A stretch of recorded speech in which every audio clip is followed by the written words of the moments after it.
ju dini që është simbol i harmonisë fetare dhe për këtë janë të gjitha fejt që ndikojnë, edhe në rastin tuaj do t'ju falenderoj edhe popullin për arsye sepse kemi përgjigjë gjithmonë gjuhën, mirëkuptimin, dashamirësinë, edhe mirësinë për të qenë në këtë komunikim tonë përbashkët edhe me shumë sinqeritet, të gjë edhe vlerësoj shumë ndikimin pozitiv në marrëdhëniet tona të shkollës.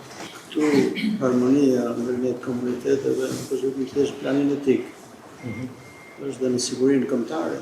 Po dhe Shkodra kishte dëshuar.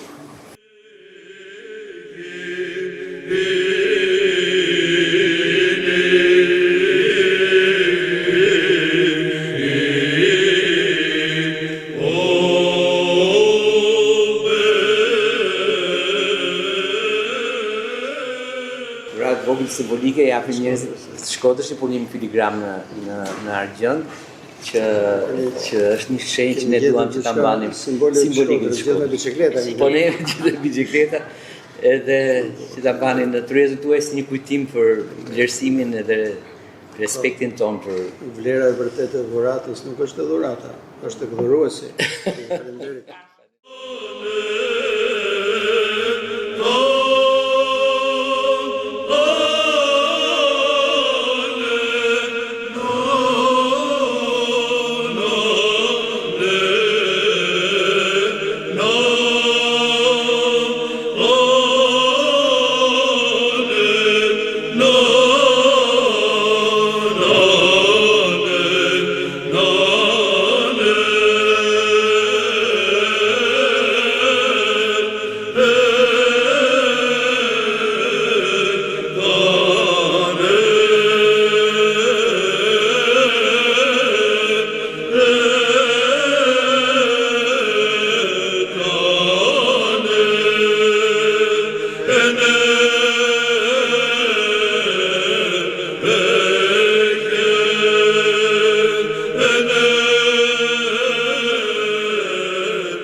Jam shumë i gëzuar për këtë vizitë fort lumturisë së tij, Joanit, kreut të kishës ortodokse, autoqefale të Shqipërisë.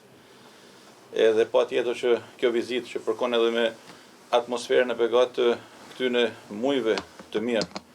Ne sot kemi filluar atmosferën e 3 mujve të mirë. Edhe pas pak ditëve është Krishtlindja. Edhe besoj se është një simbolik shumë e mirë dhe shumë e fortë e reflektimit që duhet të kemi në marrëdhënie me Zotin, edhe në marrëdhënie me njëri tjetrin, edhe patjetër që kjo vizitë përkthen më së miri urët e komunikimit të vllaznisë që ne kemi me njëri tjetrin. Patjetër që duhem të falenderoj përzemërsisht atë Aleksandër Petanin edhe të dashturin atë Nikola Petanin për bashkëpunimin e hershëm që ne kemi me njëri tjetrin, por me zemër të madhe, them, që është një mirësi shumë e madhe që sikurse kjo buqet me lule, që zbukuron çdo ndaje tonën, ashtu dhe kjo vizitë e zbukuron Muftinë e Shkodrës, edhe e zbukuron këtë mozaik të bashkëtesës edhe të harmonisë ndërfetare në vendin tonë. Jam shumë i gëzuar për vizitën tuaj edhe është një nder për ne. Ju them shpeshherë njerëzve që ky bashkëpunim që kanë komunitetet fetare në Shqipëri është i rëndësishëm, po jo vetëm në planin etik, po është i rëndësishëm edhe si pjesë e sigurisë kombëtare. Pa një bashkëpunim, pa një bashkëekzistencë, harmoni ndërmjet komuniteteve, as vendi jonë nuk do ketë të ardhme. Patjetër. Kjo është diçka jashtëzakonisht e rëndësishme dhe është e rëndësishme se duke respektuar njerëzit e tjerë, ne respektojmë edhe veten tonë. Unë ju them shpeshherë që mënyra se si ne sillemi me tjerët tregon se kush jemi ne. Sa. Dhe komunitetet fetare kanë pas një bashkëpunim shumë të mirë gjë që tregon të edhe njerëz me besime të ndryshme mund të jetojnë harmoni e në paqe me njëri tjetrin. E një nga shembujt është edhe Shkodra. Një shembull që frymëzon dhe qytetet e tjera dhe siç është thënë vazhdimisht, po duhet ta përsërisim se disa gjëra duke u përsëritur nguliten më shumë. Është nga të paktat gjëra që ne mund të eksportojmë edhe në Europë. Kjo bashkëeksistencë fetare ndërmjet gjithë komuniteteve. Falenderoj myftiun e myftnisë historike të Shkodrës për gatishmërinë për të na pritur dhe i uroj suksese në jetën e tij e në shërbesën që bën. Sepse shërbesa nuk është e lehtë, kërkon devotshmëri, kërkon durim e kërkon këmbëgulje, po mbi të gjitha kërkon dhe i besim të madh tek Zoti. E duke besuar tek Zoti, besojmë për një të ardhme akoma më të mirë. Ju falenderoj për mikpritjen. Unë do të shtoj një fjalë që ma tepër edhe për praninë e mediave, që ne në Shqipëri jemi me fat që kreu i Kishës Ortodokse është sot fortlumturia e tij Joani, një trashëgimtar idej i plakut të urtë me mjekër të bardhë, fortlumturisë të tij Anastasit, i cili na ka dashur edhe e kemi dashur, edhe me cilin kemi pas një marrëdhënie të mrekullueshme, dhe që për herë në takimet tona ka rrezatuar me urtësinë e tij, me dijen e tij, me largpamësinë e tij. Edhe sot besoj se Kisha Ortodokse e Shqipërisë, po edhe krejt vendi jon, është me fat që në krye të Kishës Ortodokse autoqefale shqiptare është fortlumturia e Joani, një burr i urtë dhe një njeri vizionar, edhe që patjetër në drejtimin e tij do të kemi bashkëpunime edhe një të ardhme edhe më të mirë në atë çfarë duhet edhe çfarë kemi për detyrë ne si komunitete fetare. Unë i kam ndjek disa prej mesazheve të urta të fortlumturisë së tij, i ka përcjellë edhe atë Nikolës disa herë, duke i thënë që këto mesazhe janë mesazhet tona e mesazhet e tij na përfaqësojnë të gjithëve ne, sidomos ato tema edhe mesazhet të urta për ditën e pavarësisë, mesazhet për familjen, por jo vetëm. Edhe në këtë kontekst besoj se ajo që vjen do të jetë edhe më e mirë, edhe roli i komunitetit fetare patjetër që është vendimtar në shumë rrugtime të kombit. Edhe ju falenderoj përzemërsisht, edhe jeni të mirëpritur në çdo moment në zyrën tuaj, në shtëpinë tuaj këtu në Shkodër. Faleminderit. Ju falenderoj. Jo vetëm neve si klerik, po edhe besimtarë, se ne kemi nevojë, siç thatë ju më përpara, kemi nevojë për një ditë që vinë disa herë ta vizitojnë. Edhe sot ne jemi mësuar, ne jemi mësuar gjithmonë në takimet e përdiqme, përmuajshme, në për telefona si do bëjmë këtë, si do bëjmë këtë. Patjetër. Falenderoj për çdo, jo vetëm juve, por edhe komunitetin tuaj, musliman në Shkodër, siç thotë atë Aleksandri, është komunitet i rëndësishëm me vlera, që bashkëpunimet tona patjetër do jenë të vazhdueshme, sepse Patjetër. fortlumturia e kryebiskupit Anastas kishte një fjalë, nëse Zoti është me ne, kush mund të jetë kundër nesh. Oh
Pranin tuaj, por jo thjesht si prani e juaj sot në Shkodër, por edhe sidomos si kryepiskopi i Kishës Ortodokse,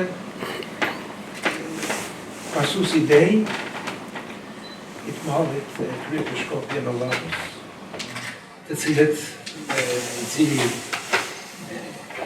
besoj ka dëshmu jo thjesht atë madhështi shpirtërore të krishterimit, por edhe dimensionin intelektual, njerëzim, kështu që kemi mësuar shumë të gjithë. Ju ndjekeni me shumë kënaqësi edhe juve, e mundona të përvecojmë sa më shumë nga urtia, por edhe nga gjitha e mirësi që rezultoni. Ju falenderoj për mikpritjen, me gëzim të madh për të vizituar, të vizituar në komunitetin musliman, dhe gëzojmë për bashkëpunimin tuaj. Është shumë e rëndësishme. Komunitetet fetare kanë një detyrë të përhap paqen. Siç e thash edhe Muftiu, që ky bashkëpunimi, bashkëekzistencë së bashku me njëri tjetrin, nuk është mirë vetëm thjesht nga ana etike që duhet të jetë. Por këtu tek ne është çështje që prek në gjithë vendin tonë. Një paqe në mes komuniteteve fetare, si një paqe në shoqërinë tonë. Por edhe komuniteti ortodoks, këtu dhe të dy klerikët kanë qenë bashkëpunues, e kanë bërë me dëshirë të punë, dhe duhet ta ruajmë këtë dhe me gjithë komuniteteve fetare. Sepse nga njëherë, kur e kemi diçka dhe nuk e vlerësojmë, kur e humbasim, kuptojmë se sa e rëndësishme është. Do të marrim shembull e frymëzim nga thënit e Zotit, që na thotë lumë paqëbërësit. Nuk thotë vetëm thjesht lumë paqësore. Mirë të jesh paqësore, po shumë më tepër më mirë të jesh paqëbërës. Të jemi aktiv në bërjen e paqes, jo vetëm thjesht pasiv.